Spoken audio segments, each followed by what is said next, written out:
good morning, everybody. It's Friday, or Friyay, as we like to call it. Look, I don't know if you can see, I drew pink shoes. We're very accurate around here with our artistic renditions. As always, we have some questions, we have some things. The things around me are nothing special to talk about. I just thought I saw them and I love them. I love these hydrangeas. Remember when we were talking about building a pot, you want a thriller in the middle? I mean that, the size of the flower, the colors, the blues, the purples, and then lavender. Who doesn't love lavender? I know a few people who don't, but that's okay, they're wrong.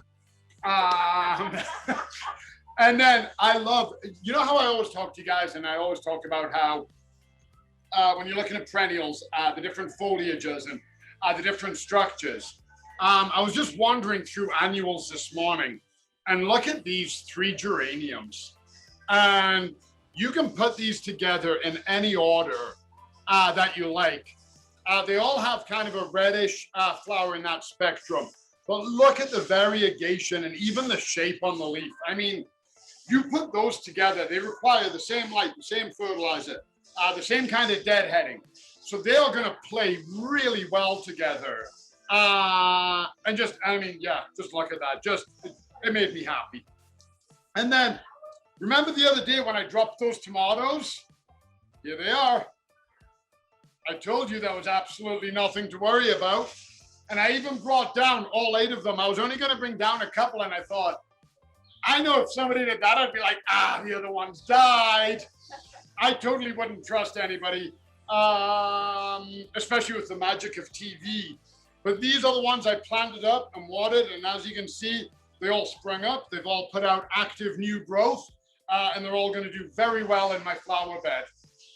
So when something like that happens, roll with the punches, adapt. When we did the University of Calgary, we did an evening with them where I taught them how to do terrarium planters with succulents. And it was funny because there were a few people who were like, my succulent doesn't want to fit, or this doesn't want to happen. And I was like, your succulent is not that tender. And I was literally showing them how to grab it and manipulate it. And I think it was a eye-opener for a lot of people. Plants are a lot tougher than we give them credit for. Yeah, be gentle always. You'll always see me support the crown, ease the root ball off. Always be gentle. It's like kids, you know, obviously Harry, very careful, always going up, put your helmet on, all of that good stuff. But at the same time, he's going to bail on his scooter and get bashed up. That comes with life, and he's going to be fine. So yeah, all of my tomatoes are doing good. And now the news. I'm just kidding, I got no news. But speaking of the tomatoes, so we asked in a poll, if you guys remember, what do you do if you get 2 tomatoes growing in the same little pot? And we asked, do you separate them by tearing the root ball in half, snap the weaker tomato sprout off, plant them together, or gift one to a friend? Some of you were generous and said gift one to a friend. I hope you gift them the bad one, okay? Unless they're a really good friend, I guess. Some of you said separate them by tearing the root ball in half. And if you remember, I tried that, and it really didn't work. Most of the time, what happens there is you end up killing 2 plants. And then a lot of people answered plant them together. And that's what a lot of people think. And that's not great, because those root systems will end up getting so bound together, then the plants are going to grow into each other. Now, if you're planting geraniums and you plant them nice and tight like that, no worries. These guys, they're pretty resilient to disease and pests. So you cram them together, they're going to be fine. But tomatoes, if you're not going to allow the wind to get through, and the leaves are overlapping and they're getting really tight and the roots are getting tight, so they're not getting the nutrients, you're going to have weaker plants, and that's going to make them more susceptible to powdery mildew and aphids and whatnot. So the correct answer is snap off the weaker one, get rid of it, and let the stronger one thrive. I know it sounds rough. Trust me, when you've been in the game for as long as I have, you get over plants dying pretty darn quick. It happens. It happens to me. I'm going to plant my garden. A hailstorm might come true. That's the joy of playing in nature, okay? It's capricious at best. Then we asked, what is a vegetable? Is it a food that is savory, not sweet? Product of a plant's flower? Product of a plant's structure, like roots or leaves, stems? Or I don't eat vegetables. Well, some of you answered you don't eat vegetables. I dig it. I never used to, but that's all changed in the last few years. A fair number said product of a plant's flower. So a product of a plant's flower is the strawberry. So there's the flower turning to fruit, and there's the fruit. So a fruit is the product of a flower. A vegetable is an edible part. Rhubarb, perfect idea. A lot of people associate rhubarb with a fruit. It is not. Rhubarb is a vegetable. Doesn't need the flower. You can cut that stalk whenever and eat it. You're going to get the same thing. I love rhubarb, by the way. I know a lot of people don't. Really sweet story. Verdant loft. Somebody commented. So if you saw me plant up that herb planter yesterday, that's doing great too. Darn, I should have brought that down. Okay, well, I forgot. But somebody, Verdant Lot commented, every year my mom and I would go to Golden Acres for Mother's Day. Great location. And she'd pick out a plant as a gift. What a great idea. Mom, pick your plant. Yeah. Fantastic, eh? I just buy my mom plants. She trusts me now. But we don't live in the same province anymore. So she asked me to go anyway this year and pick something out for myself that reminds me of her. Aww. That is the sweetest ever. Verdant Lot, please tag us on what you picked for your mom. We'd love a follow-up on that. That is incredible. And happy Mother's Day. Oh, and this one's awesome. We got a comment thread. So many of you give us a big congratulations to Brandy for getting married. Hey, you know what? You know what I saw, Brandy?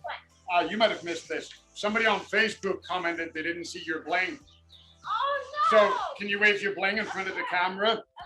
Here comes Brandy's bling. Such a good job. That was Bradley. He's such a sweetheart. I'd marry him, but he chose Brandy instead. Whatever, Brad. Maybe it was the fact I was already married and he's such a sweetheart, he's not a home breaker. Yeah. Gotta love him. I love Dana's comment though. We love you as much as Veggie Pod. That's from Dana, not me. I love Veggie Pod. Yeah, me too. Yeah, sorry, Dana, you're alone with that one, but we appreciate the sentiment. Thank you all for giving Brandy the congratulations. Her and Bradley deserve it. I couldn't be any happier for them. They're just wonderful. And all the best, but we're getting ahead of ourselves. Brandy's going to be here for a long time yet. Who's ready to plant some herbs for mom? And then Beth replied, I will plant them for myself. Fantastic. Yeah. Nothing wrong. Yeah.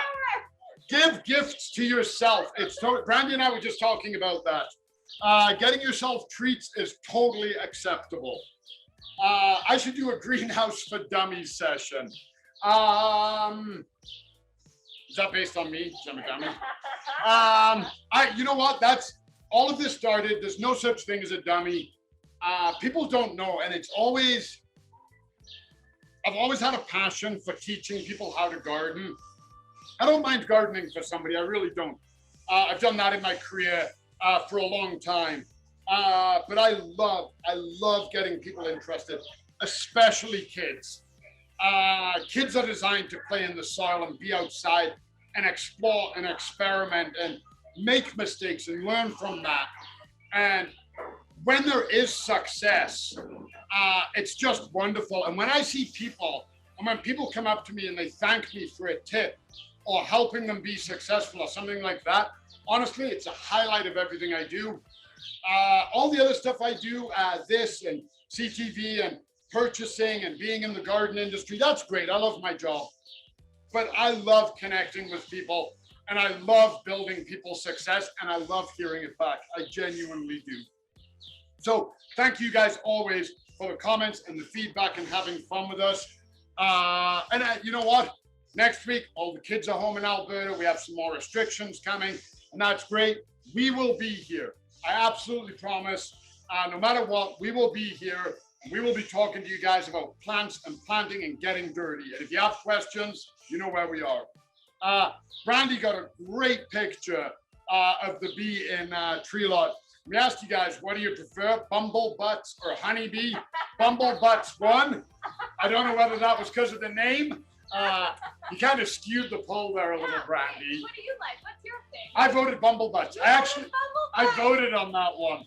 A lot of times I answer incorrectly just to screw with Brandy. Then we said, what are you planting for Mother's Day? Herb planter, flower planter, fruit planter. There's no wrong answer here. There's no wrong answer. Not at all. You know, you can go and do some maintenance around the garden for your mum. Go plant her a rose bush. Bring her a hanging basket. No wrong answers. Maybe you're too busy to plant. Maybe you don't have time. Maybe you don't trust your green thumbs yet. We'll get you there. There's no wrong answers. Nothing wrong. Spring's an ideal time to be in the garden. And then we said, what can you do to ensure optimal plant success with your veggies? Feed your soil, fertilize your plants, support your plants. Plant and ignore, it'll learn the hard knock life. Yeah, nobody answered that. Way to go, everybody. Send them positive vibes. Hey, you know what? It's not about, you know when you hear people say when you talk to a plant, it's good for the plant? Science has actually found that when you're up close and you're talking to a plant and you're giving it that, it's not the vibe, it's the carbon dioxide that you're breathing out. We all know photosynthesis requires carbon dioxide. You're giving it a source of carbon dioxide, and that's why they believe plants can thrive when you talk to them. Just throwing that out there. So sending positive vibes isn't a bad thing. I wouldn't recommend it as the only thing. Have them sign a contract to increase accountability. Absolutely. Absolutely, that's what it should be. It is indeed feed, fertilize, support. And that was the question from that. So perfect time, and we're going to wrap it up. Big thank you guys for being out here. Have a great weekend. Tomorrow we're doing a webinar on trees. We have a little tree, little Japanese maple. These guys are gorgeous. We also have a little cypress. These guys look great in a pot, by the way. They help keep mosquitoes away. They smell like lemon and lime. Register. Yeah, so sign up. We're going to talk about how to plant a new tree, how to maintain and care for an existing tree, and fun facts, what is a tree, how big they are, how long they live, how do they work. We're going to discuss all of that tomorrow. We'll see you guys. You can check it out on the blog page. Have a wonderful weekend, everybody. Stay safe. Big love to all the moms out there, all the kids. Give your mom some love. I'll be spoiling Jenny and my mom definitely, unless I forget. But yeah, we'll see you guys tomorrow. And for those who don't make the webinar, we'll see you Monday. Be safe. And if you've got kids at home, let them tune in. We'd love to see everybody. Okay, bye everyone.